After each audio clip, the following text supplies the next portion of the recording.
the birthplace of vanilla, basically where Mexico is now. And it was the Tontonac Indians that discovered vanilla, so pre-Aztec tribe. And my favorite origin story is like a Romeo and Juliet legend from that culture. So there's two lovers, they're from different tribes, so they're forbidden to be together. When they died, the man reincarnated as a cacao tree, and the female or goddess reincarnated as a vanilla vine. And I thought that story was fascinating because the way they grow vanilla commercially in Mexico, they use cacao trees instead of trellises. Mm. Anytime you let the vine grow up a tree for support, it's called a tutor tree. So they have chocolate and vanilla embracing for eternity. Very romantic. Yeah. So we have the twist. And then economically, they get two harvests. They get the chocolate and vanilla. So the swirl, they do go hand in hand. Now, the Tontonac Indians that discovered vanilla didn't use it as food flavoring. They used it as jewelry. They'd make What? big woven necklaces out of the beans because they smelled nice. It wasn't until the French explorers arrived and they figured out the food flavoring properties. So it was the French that took a dried out vanilla bean, placed it into butter fat, and the fat actuates that vanilla flavor that we all know. That is super important. I'm going to come back to this when I go over cooking tips because vanilla needs an actuator to bring out that flavor. If you put vanilla seeds on your tongue, all you'll taste is bitterness. So with To bring butter. out that flavor, you need either fat, acid, or alcohol. So French figured out that fat does it. That's when French vanilla ice cream was born. French vanilla is a recipe for ice cream. It's not a species or strain of vanilla. There's really only three kinds that fruit. Planifolia vanilla is what 90% of producers grow. So that's what came out of Mexico. That's what they grow in Madagascar and Indonesia. And that's what we grow. Tahitian vanilla has less vanillin. Vanillin is the primary flavor molecule. But it has more of the aromatic compounds. So scented candles, perfume, more floral taste profile. The third one's called Pompona, and you can find it from niche growers, but it's not commercially produced at scale, so it's kind of obscure. And then there's 100 varieties of vanilla that don't fruit at all. They're just decorative vines with pretty flowers. I'm going to back up because I told you that the Tontonacs didn't use vanilla for food flavoring, but the chief of the Tontonacs drank something called Chocotal, and it had vanilla in it. We just don't think it was for flavor because there was no actuator. We think they were putting vanilla in for religious reasons, but it's an interesting story. So, Chief drinks Chocotal, and it has cacao, vanilla, cocaine, and a bunch of other stuff. And the Chief drinks 25 cups a day minimum. Oh. Good to be Chief. And every single cup he would drink out of a separate, dedicated golden goblet. So they revered vanilla. And I'm going somewhere with this. This is leading us to the part of the story where I explain why vanilla is so expensive today. What we speculate happened is when the European explorers arrived, so French, Spanish, and Dutch, they saw how the Tontonac Indians treated their vanilla as more valuable than the gold. So they thought, oh, this is valuable, we want it. They went into the forest and they cut down vanilla vines to bring back to Europe to try to reproduce it there. It doesn't grow in Europe, it only grows around the equator. But that's how vanilla got to Madagascar and Tahiti. It was a French colony at the time. But when they did that, we believe that the Europeans clear-cut all the vines out of the rainforest. And by doing that, they eliminated the food source for whatever the natural pollinator was, and it went extinct 200 years ago. Ooh. And nobody knows what it was either. Bird, insect, bee, hummingbird, no one knows. But for the past 2 centuries, vanilla has to be pollinated by hand. Oh. And the vanilla plant will flower once per year, and each blossom will open and close within a window of 6 hours. Oh. And you get 1 vanilla bean from pollinating 1 blossom. So if you miss that window, you missed your opportunity for that year's crop. Wow. Now, They don't flower all at the exact same time. Oh. Oh, thank That would God. be impossible. The plant will take 6 weeks to open all of its buds. So there is a window where we can see it coming. But vanilla will bloom 24/7. So they flower at night. We're not out here with flashlights doing night pollination shifts. So we don't, lazy. We don't pollinate every flower. We shoot to pollinate half, and that actually works out for the best for the plant and for our production. The reason is vanilla is a hemiepiphytical plant. Hemiepiphytical. That means that it feeds partially, or hemi, from the roots in the soil absorbing nutrients. But it also feeds epiphytically by absorbing nutrients through the leaves. So we spray compost tea on the soil, and we spray fish emulsion on the leaves. So they get fertilized from both directions. But when vanilla starts to fruit, it does not pull nutrients externally to create the bean. Instead, it self-cannibalizes the vine. Oh.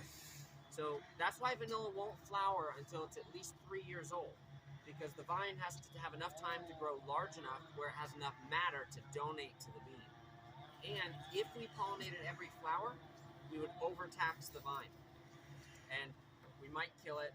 For sure, we wouldn't get large grade A beans. We'd get a bunch of small grade B beans. So we get lower quantity but higher quality. Okay, let me walk you through the cultivation cycle. And yeah, What does it naturally absorb from the environment? Like when you're spraying fish emulsion, like what is... great question. So the question is, what is it naturally absorbing from the environment if you're not spraying a fish emulsion? And I'll tell you, that's why it likes, it's basically a rainforest, tropical rainforest plant. It likes, it grows between 25 degrees north and south of the equator. So it likes high temperature, high humidity, lots of moisture, and lots of shade. That dense, humid rainforest air is thicker, and it can carry more minerals and nutrients.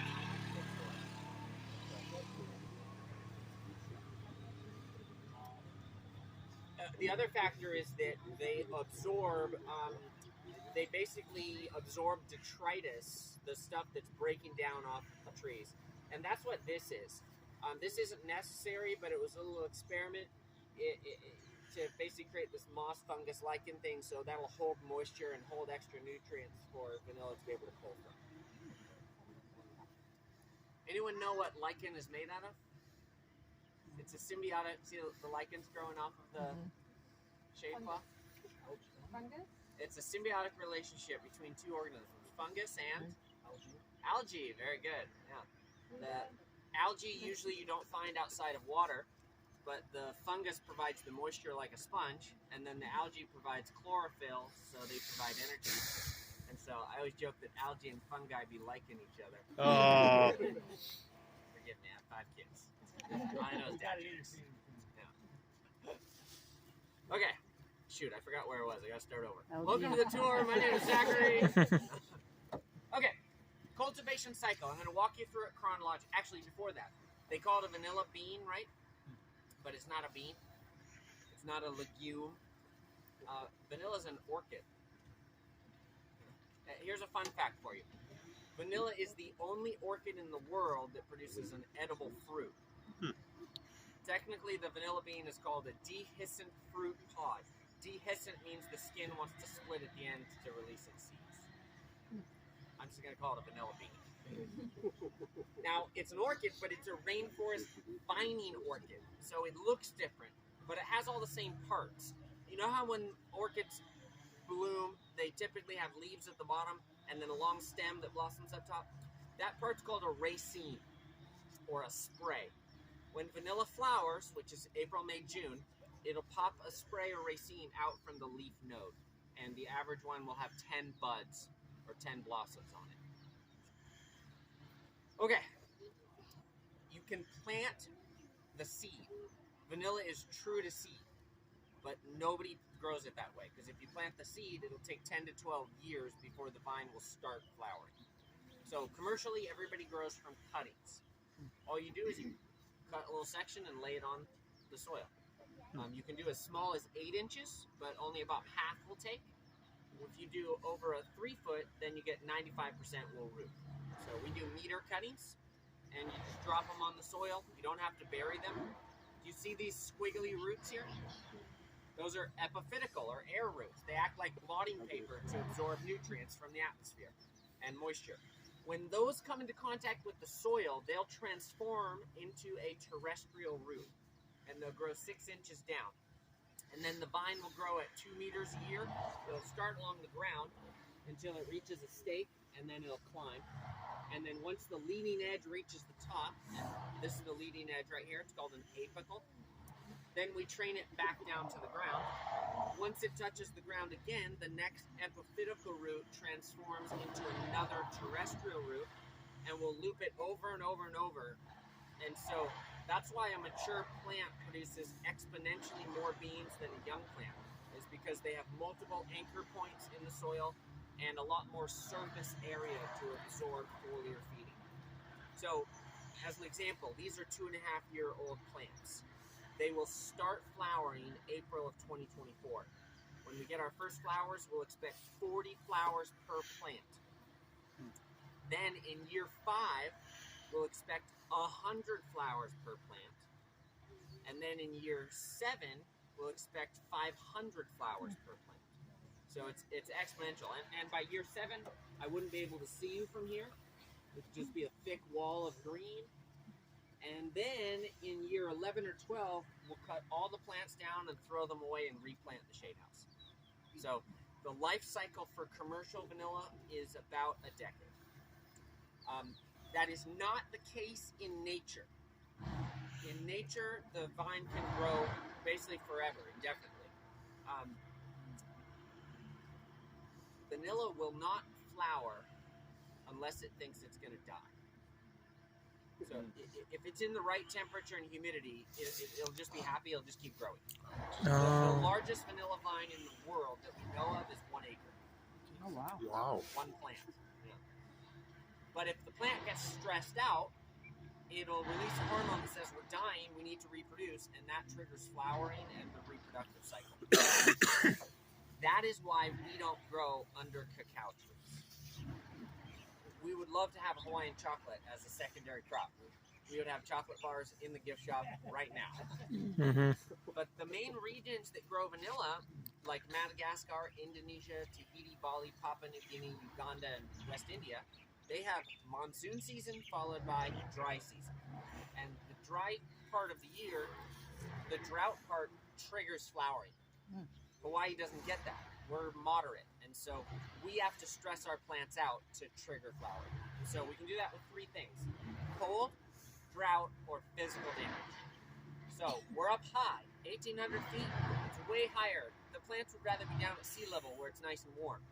It's colder at night here than they like. But the advantage is that cold will sometimes trigger flowers naturally. If we don't get cold snap flowers by the end of May, we have to do something. And so we'll take down another layer of shade cloth that we usually suspend above each row, and we'll stop watering. We'll basically try to create a drought. And if the weather cooperates and it doesn't rain, we'll trigger flowers. But if it rains and we don't get flowers by the end of July, then we'll have to do something drastic. We'll go to the front plant in each row and we'll rip leaves off the vine. And that will stress the plant out. And it'll release the hormone, and that should trigger the whole row into flowering. The reason that's worst case scenario is because if you twist the leaf off, you've now made a hole in the vine. That hole is an access point for the #1 disease that plagues vanilla, which is a virus called Fusarium. And Fusarium is a genetic virus, so once it gets in, it's in. And if you do a cutting, you're basically doing a clone. When you clone a clone, basically Madagascar and Indonesia produce 70% of the world's supply of vanilla. It's lots of small family farms, and they've been doing this propagation method for 2 centuries. They're dealing with Fusarium infections, and it's getting harder and harder for them to produce vanilla. Some of the farmers are moving to easier crops. It's a big issue facing the industry. The reason I bring it up is the vanilla in Hawaii was never overstressed commercially because we are the first company to start doing that. And so we're still sitting on these healthy legacy genetics. In order to avoid cloning ourselves into a future problem, we work with a professor at the university to do tissue culture propagation. So this professor comes to our nursery and she takes a slice of the vine and she takes it back to her lab and grows it in a petri dish, and we get those plant starts back guaranteed disease free. That's what we plant in our nursery. We grow those up to 1 meter, and that's what we provide to our co-op farms for them to get vanilla starts. Okay, pollination. Most of the questions we get are about how you pollinate vanilla by hand. Since it's not April, May, June, I can't do it live, so I brought pictures to show you the process. So we trigger flowers. There we go. That is the vanilla blossom. Looks like an orchid. Except you can see it doesn't have bright, vivid colors. It also doesn't have much nectar, so it doesn't smell really delicious. You know how coffee smells amazing? You don't get smells from vanilla until after the beans have been harvested and they're cured. Okay, see the cluster of buds? Oh, by the way, this is not to scale. The flower is 2.5 to 3 inches across. See, it is huge, you're right. It is enlarged. A+ for vocab, good job. You see the cluster of buds right there? Each of those buds will bloom to become this blossom over 6 weeks. And then if you pollinate the blossom successfully, the stem is what turns into the vanilla bean. Okay? So, when we're doing pollination, we're walking down each row with teams of 2. Usually it's a senior followed by a rookie, and then they switch. That's how we do field training and then quality control. What we're looking for is the bottom center petal. If this petal is on the flower, that one has not been pollinated yet. So the first thing that we do is we rip that bottom petal directly off the flower. And that is what he's doing right there. So basically just grab that bottom petal and pull it off. And once that's pulled off, you can see further into the flower to find the target. And the target is that little yellow pollen sac. See that thing right there? And that little clump of white, that's the actual pollen. Oh my god. It's not a powder, it's like a hard waxy substance. Like dragon fruit and lilikoi you have to hand pollinate, but you can do those with an electric toothbrush. You just stick it in the flower, turn it on for 3 seconds, and the vibrations will scatter pollen. Good to go. Vanilla is more complicated. And by the way, this whole process that I'm about to show you, it's all happening on one flower. We're not taking pollen from a male and going to a female. Every flower has a pollen sac suspended above a conical tube. And the inside of the tube has little hairs, and the hairs will drag the pollen into the flower. But covering the top of the tube is a lid. It's actually a valve called a rostellum. And the lid blocks the pollen from entering the tube. Okay? So, the method we use, we call the Shaka method. Shaka. You get the pollen sac, you squeeze the pollen out onto your thumbnail. Then you take your pinky and you lift up the lid. And then you pinch the lid open with your thumb and forefinger and you squish the pollen to the underside of the lid. And then when you let go, the lid closes back over the tube and the pollen should be stuck and suspended where the hairs can drag it into the flower. That's what he's doing right there. And that process takes about 15 seconds per flower. Oh, and we have about an 80% pollination success rate. oh, okay, that's pretty. There's a faster way to do it. A lot of farms use toothpicks. Oh, The reason we don't do the toothpicks is because that tube is fragile and you have to look really closely at what you're doing so you don't crush it. And by the time you finish a shift and you pollinated your 400th flower, you have a screaming headache from eye fatigue. So with this method, there's no sap in the flowers. You can wear long sleeves to elbow the vines. Then you can use your bare fingers to feel your way through the process and you don't get vision strain headaches. And plus, might be a little slower, but it's also easier for rookies. The toothpick method has a steeper learning curve. And we usually work with a lot of rookies because we have 2 guys that manage the farm until pollination season, and then we bring in 24 full-timers for 2 months. So if you're on island April, May, June, and you want to learn to pollinate vanilla, There we go. Looking for then. Yep. yeah. Book me. Our founder had 5 kids while he was living on the farm. He joked that it's because he needed help with pollination. But then I learned that the spice industry is like lithium cobalt. Egregious child labor violations all around the world. So Oh. my joke's not PC anymore. You'll know within 2 days if you successfully pollinated the flower. So 48 hours later, if the flower has fallen off the stem, failed pollination. But if the flower is still stuck to the stem, that was a success, and it looks like this. That's the wilted flower, and that's the stem growing into a vanilla bean. And it'll take 9 months Oh, to jeez. fully mature. Interesting gestation period, yeah? Mhm.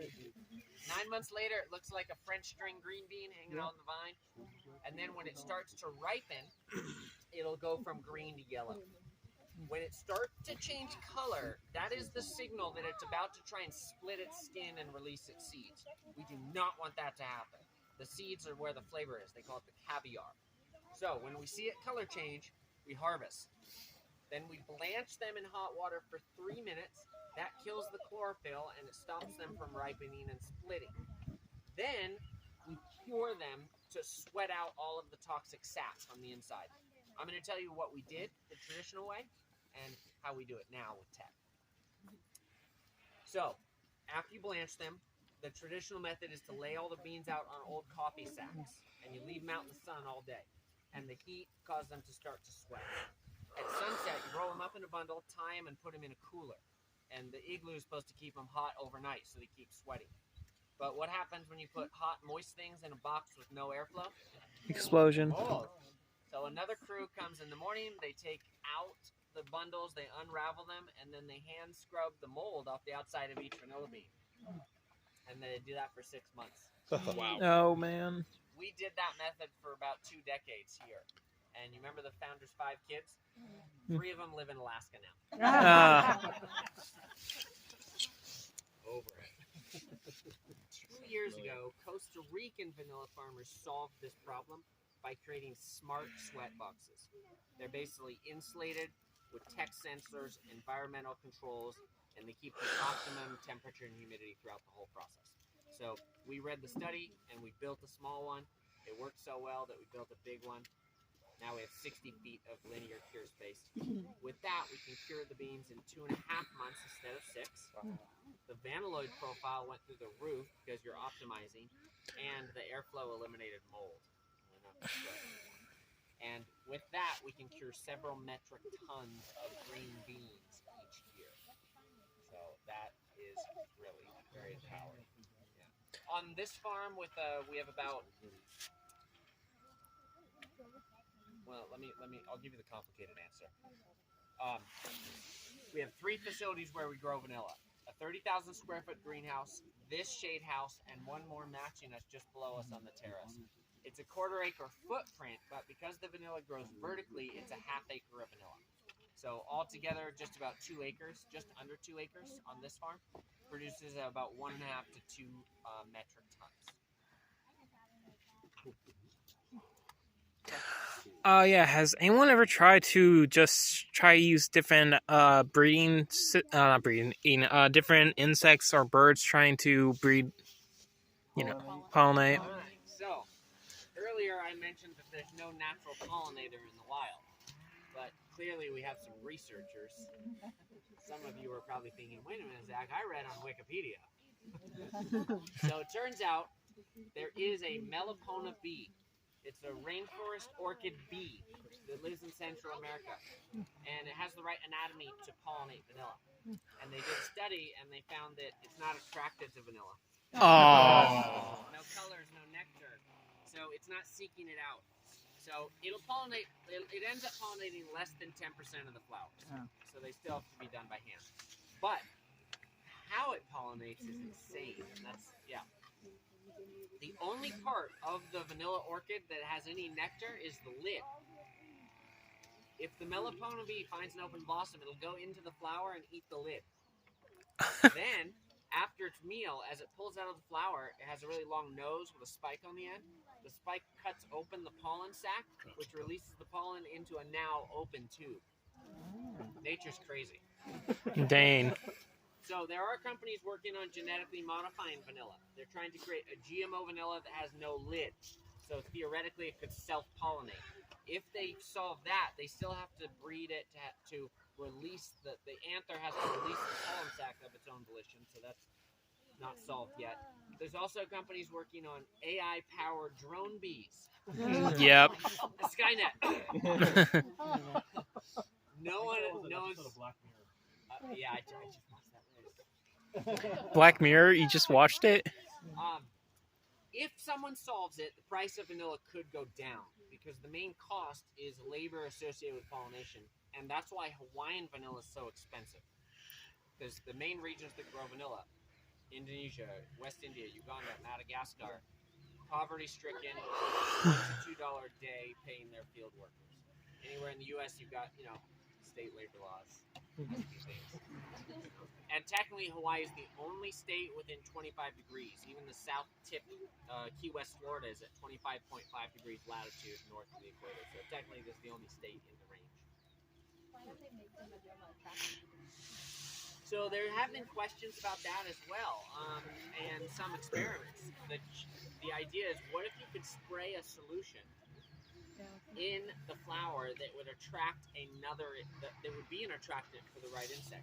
The challenge with that is you still have to spray it in during that window, so you might as well just pollinate it while you're there. Yeah. The other thing is, a few weeks ago we had a natural scientist from Australia, and Australia has some very interesting parallels with Hawaii because of their isolation and all of their unique endemic species.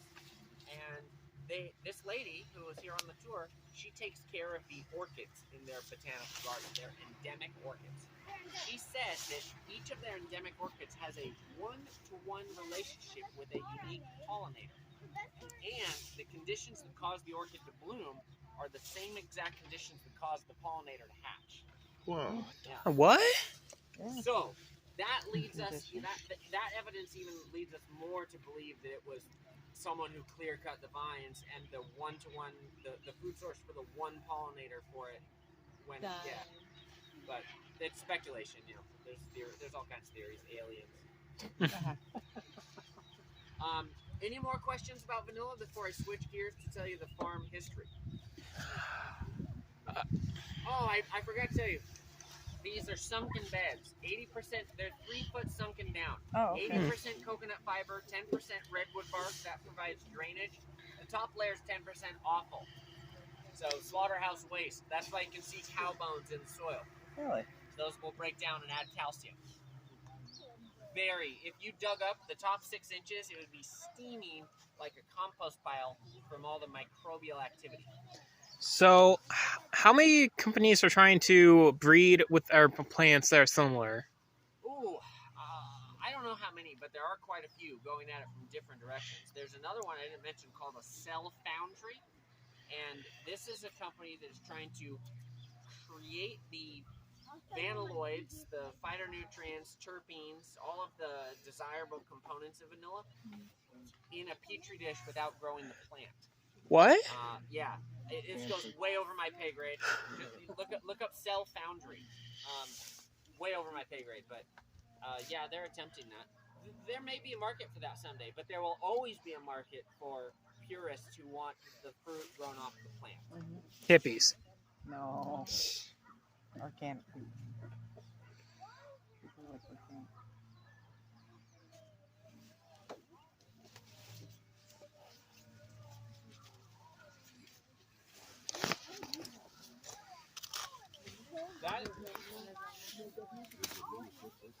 They are trying.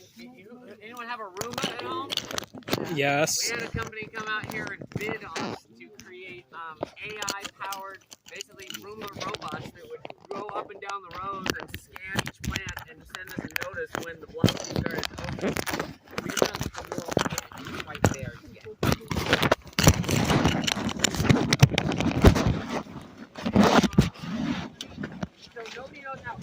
Hawaii, but I can tell you the story of how Jim got his first ones here. Sides. All right.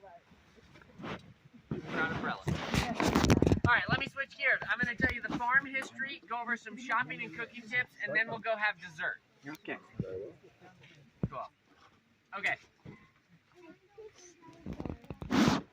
Jim Redikoff is our founder, and he was born and raised on Oahu, and he was a tour director and an orchid hobbyist.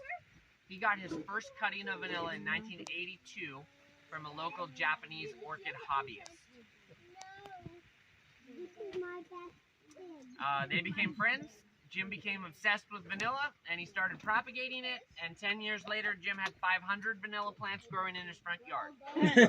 I'm just going to give you this visual. Imagine this shade house growing in your front yard on Oahu. His HOA loved him. Oh. Yeah, they kept sending letters threatening to deforest his front yard. In the 90s, vanilla was $40 a pound because What? imitation vanilla was in everything and nobody knew the difference, and it drove the price through the floor.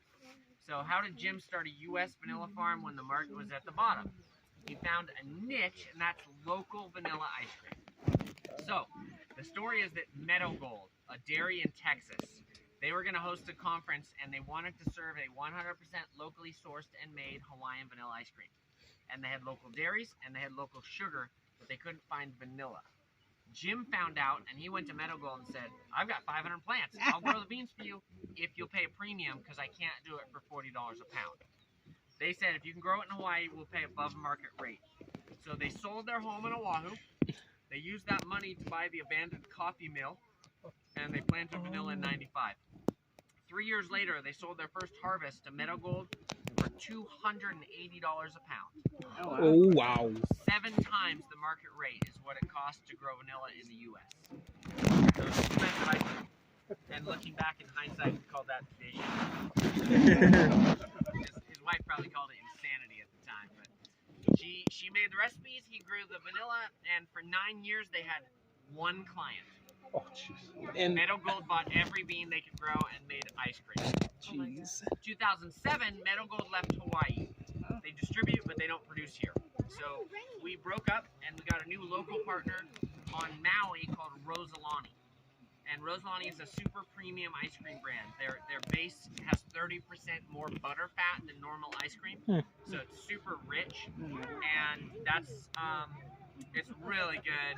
And that's what we serve. That's our flagship product. That's what we're gonna serve for dessert in a few minutes. So you'll get to try it. To this day, they're still our biggest client. They buy 70% of our annual harvest from this farm. That's not bad. I think we're good. I'm a little busy, but it's usually like that. I almost call it. I'm like, should we go out there? Exactly, yeah. Maui Brewing Company is our second client, and they buy about 1% of our harvest, and they use our vanilla to make their root beer. And then the other 29% of our crop we use in the kitchen to make all of the lunches and the tastings and the products in the gift shop. And it's still not enough. We run out of beans every single year, and we've never had enough to sell wholesale or to executive chefs or to mixologists for cocktails. We have companies on the mainland that reach out and want to put Hawaiian vanilla in their products, and we have to say no. And so what happened is in 2019, Jim got leukemia. Ooh. In 2020, he passed away. His eldest son, Ian, bought the farm from the other siblings. But Ian's not an orchid fanatic like his dad. He went to school for business. So he's looking at this farm opportunity through the supply and demand lens. He sees that if we had more vanilla beans, the demand for Hawaiian vanilla is there. So he bought the business with the idea of scaling up. And that's how I got here. So 7 months ago, the horticulturalist called me and said, hey, Zach, I'm leading growing seminars, teaching new co-op farmers how to cultivate. Ian is building shade houses for them throughout the state. He's spread too thin to do the tours. Can you come help out? And he didn't know I was desperate. My background, exactly, yeah. I saw no exit. I saw no way out. I felt trapped and panicked. My business background's operations. So for the past couple decades, I was the COO at Hawaiian Ola, Hawaiian Ethos, and Ola Brew in Kona. And yeah, you know, corporate bureaucracy. I just got burnt out on all the compliance paperwork. And I have 5 kids, and I was missing them growing up and working too much. And so Ian, when he offered me the job, he offered me that little yellow house next to the mill. So I moved my family over here 3 months ago. Between my kids, the owner, and the horticulturalist, there are 12 homeschooled kids living on this farm. Wow. Awesome. So, yeah, the afternoons, like roving bicycle gangs of children. I love it. Neighbors love it. I don't have paperwork to do, so we feel really blessed. It's like There you go. Amen. Yeah. And you can hear that I'm passionate about this. It's because I feel like we're doing something pono. That's the Hawaiian word for righteous or noble. Food production is my passion. You know, it's one of Maslow's fundamental hierarchy of needs. It's important. And unfortunately, food production has become commoditized. And that means the farmers get squeezed and they get very little profit margin, and the brokers take the majority without adding value.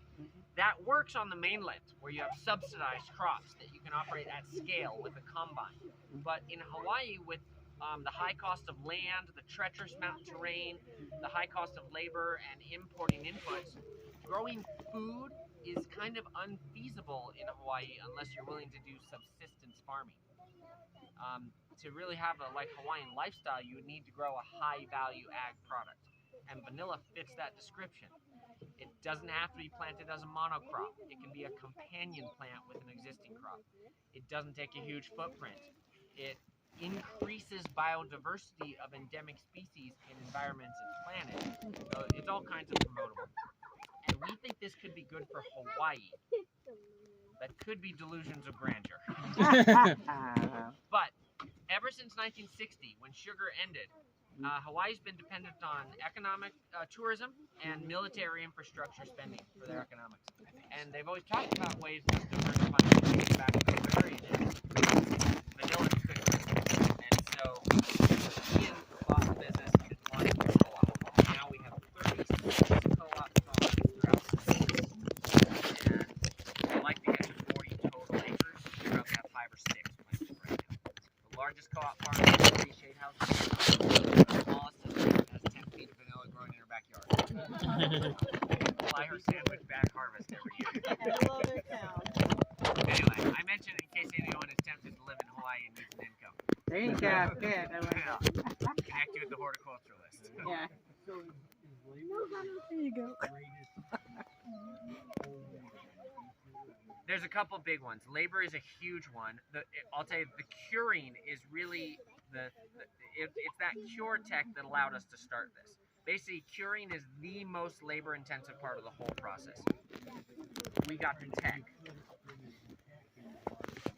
That is what empowered us to do it. If we didn't have that tech, it would be everyone curing for themselves. When we announced that we could cure, a lot of the existing farms just went, "Oh, thank God, here you go." and we committed to buying their beans at the top market rate. So labor is a big challenge. The other one, though, it's not an annual crop. It's a decade crop. And you don't get a harvest until year 3.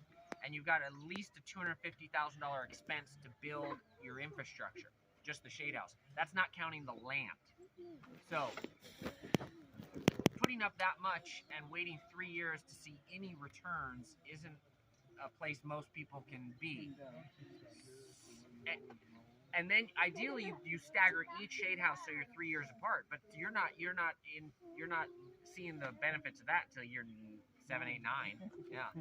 So my point is, it's a big barrier to entry for the average farmer to get into. So what we're doing right now is we're building 3 more of these on our sister farm in Pahoa.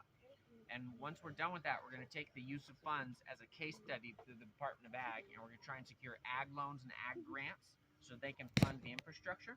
And then we're going to go to the trusts and estates like Kamehameha Schools, Bishop Estate, Olson Trust, Queen Liliuokalani Trust. They've got big swaths of ag land.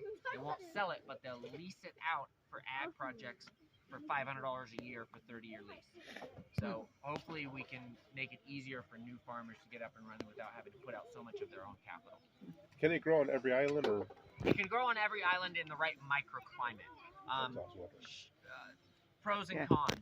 Kona, the vanillary, right across the airport, there grows faster, but they only have 2 ways to trigger flowering, and so there's a balance. What do you If mean? you've got property here, you can have the horticulturist come and do a Cold site enough. inspection to tell you what you need.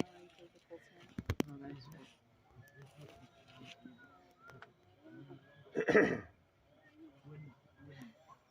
Perfect is so perfect.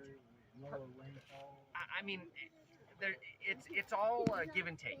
It's all give and take. Like I could say the perfect ideal zone for vanilla to grow is Puna Pahoa, but now you're dealing with a lava flow zone 1, the highest possible risk of lava burying your farm. Whereas here we're in lava flow zone 7, very low risk. because you're up so high. Well, we're behind Mauna Kea, a dormant volcano. Okay, gotcha. At least for now. Touche. Well put. Has anyone tried to just do it inside fully, like have a full automated? No, Like- no, and yes. At our first seminar, we had 24 guests at our first growing seminar. 23 of them were from different islands of Hawaii. One of them was from Minnesota, and we were like, "What are you doing here?" And Allison was sent from a venture capitalist firm because the cost of vanilla has gotten so high that Minnesota is now looking at growing it indoors in a controlled environment ag facility, an old abandoned cannabis grow. There you go. Yeah, you can grow vanilla if you got it sunroom indoors. You can grow it indoors. Have you been able to trigger flowers? I about killed it last winter, so it's coming He's had back it for now. 3 years. It was about 10 foot It long. was- It was really long. It was doing really well, and then somehow I don't know what I did, but I messed up the watering, and now it's coming back beautifully. But I had to take it out of the pot Good because it job. was straightened out and all put back together. It's a princess plant. We set up these automated sprayers, and they don't like that as much. They preferred the backpack hand spray extension for 15 minutes a day. So I can grow vanilla honey. Yes, you can. Yeah, it's just gonna take 3 years, and we're not gonna be. You put it right on Ledge's bed. The new project. Oh yeah, we do sometimes because those are always fun. Probably wouldn't be worth it because all the water you got to put into it. You gotta cure it. How are you gonna cure Yeah, it? you could make one of those things. The biggest expense Well, is the water. Basically, You're gonna make. if we pollinate You're gonna every make flower that. during the No, 8 she's hours, not. Astrological marble. yeah, we're pretty No, much she's happy not. with where we're at. Yeah. Oh, sensors. They made Okay, this. let me give you some shopping and cooking tips, and then we'll go have dessert. And I love the questions. I mean, clearly, we're running out of time. I want to respect your time and get you dessert, so we can keep it going up there. Can I have one quick question? So, like, if somebody wanted to do vanilla, how time consuming is it if they weren't like had a big It's not project? time consuming for 8 months of the year, and then it's immersive and consuming of every moment of your attention for 4 months. Okay. So wait Yeah. till A third of the retirement. year, you can do nothing else. Okay. There you go. That's something for your retirement. Yeah. June. What was the other month? March? Well, No, I'll show you not the March. cured Well, that's beans, gotta but be I don't have any beans growing right now. I figure because it gets, ready in April to May, wouldn't they still be in the vine or they're already? They flower. These are going to flower for their first time April, May, June. Yeah. So what happened? Ideally, you stagger all of your facilities 3 years apart. So you always have one exiting peak production, one in peak, and one entering. But what happened is in 2019, when the kids were taking care of Jim during hospice, they weren't taking care of the farm. Oh, And so no. when Ian took over, they had to replant all the facilities. So all 3 are at 2.5 years old. Now the new 3 that are being built the plants will go into ground in December, and now those will 3 years staggered from this. Okay. Shopping. You ready? Most imitation vanilla is made from petroleum byproducts. 30% of imitation vanilla on the market is made from commercial sawdust. It's a waste byproduct from the paper making industry. So after they make paper, they take the leftover pulp and they extract the lignin and convert it into vanillin. So those big jugs of imitation vanilla are 100% vanillin, which is the main flavor molecule. The problem is it's one-dimensional because real vanilla has 270 vanilloids. Vanillin is just one, so it doesn't increase complexity. Bryce gave a good example. It's like going to a Bach concerto and listening to the whole concert with just the tuba. You're missing a lot of notes. Lastly, there's a tiny bit of imitation vanilla still made from castoreum. Well, one knowing chuckle. Not the castor bean. Castor is the French word for beaver. Castoreum is the secretion from the gland in the beavers. Yep. And you probably had it already because it was a very popular flavor. They used to use it to make raspberry, strawberry, blueberry, vanilla flavors. I don't have time to tell you the origin story of that. See, but now if you know you're why it's obsessive and organic. curious, Google that tonight. I was ruined by that in middle school. I love raspberry. But if you really want to avoid the beaver butt, you have to I'm look gonna on remind the you label for either pure vanilla extract or made with whole vanilla beans. If it says natural flavors, Yep. because beaver and wood are natural. Yeah, exactly. It has to list vanilla as an ingredient or it's the imitation stuff. Okay? Form factor. You can buy beans and you can use the cured bean format to flavor your dishes. All you do is you cut open the pod and you scrape the seeds into the dish. As long as there's fat, acid, and alcohol, it'll actuate it and you'll get some flavor. However, that's a waste of money because the amount of vanilloids, the percentage of vanilloids in the seeds that are going to release into the dish is a fraction. So you end up throwing away a ton of flavor. We always teach people that it's more cost effective to convert your beans into a concentrated form of vanilla, and that stretches the number of applications that you get out of the vanillin. So, number one most common concentrate is vanilla extract. That should be beans and alcohol. Kaizen, Corona. Thank you. Volume. If you're allergic to alcohol, you can find vanilla flavoring. It's a sugar glycerin base. If you want visual flecks, like vanilla bean ice cream has flecks. So if you want your creme brulee to have flecks, you can get vanilla bean paste, seeds in xanthan gum and sugar. We also use vanilla essence, which is like it's like vanilla essential oil. We get it from a perfumery. We send them our beans. They send us back vanilla essence. It's $13,000 a bucket, and they won't tell us how they make it because it's proprietary. But that's what we use for the tea and the coffee. So if you have the tea, that flavor. We wanted the coffee to be subtle because if you tell people that we're going to serve vanilla coffee, you can see the coffee snobs cringe. Yeah. Okay, this is the best-selling product we have up there. It's the Make Your Own Extract Kit, and this is how you stretch the value of Hawaiian vanilla. I'm going to teach you how to make it, but if you forget everything, there's a video on the website. Remember this ratio, 1 bean to 4 ounces of alcohol. That's the FDA standard. So our kit is 3 beans in a 12-ounce bottle.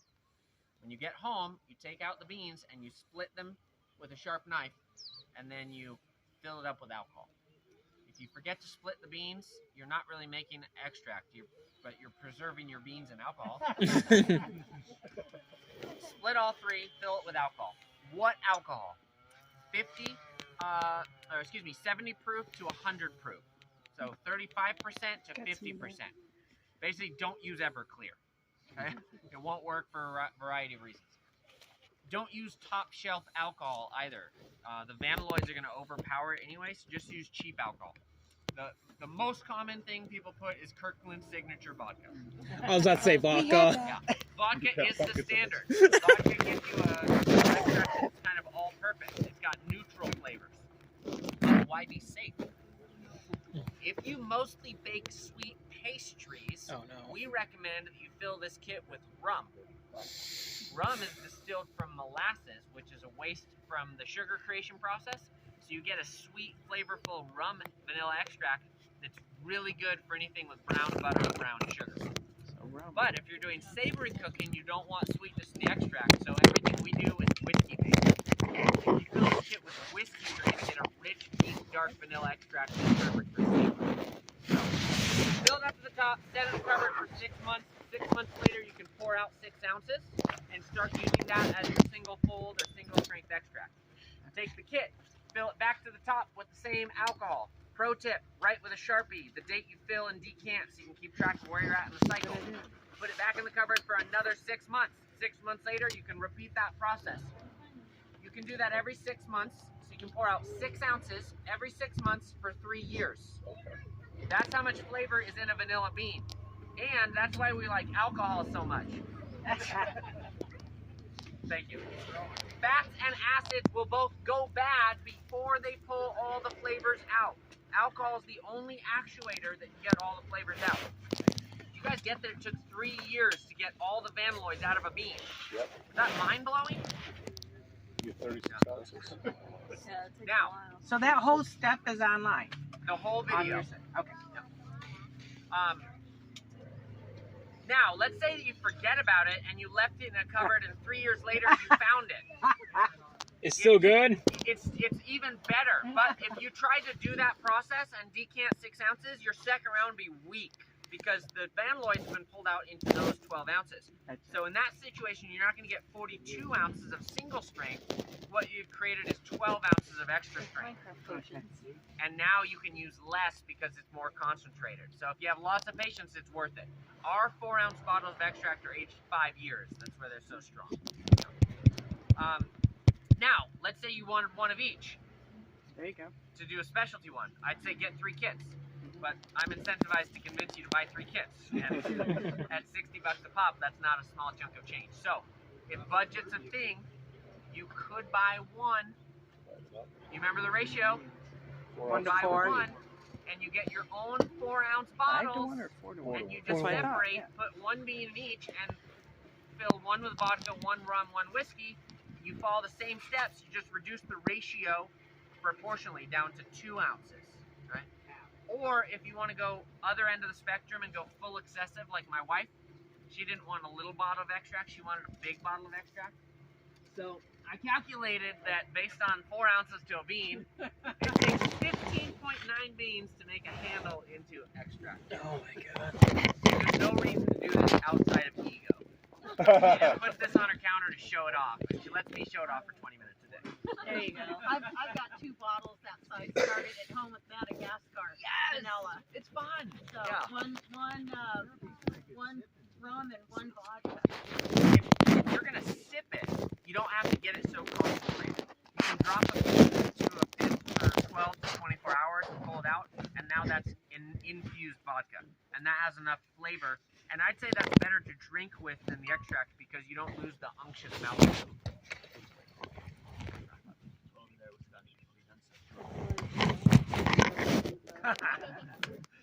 All right, Scotty's here, which means dessert is ready. So I want to have you go.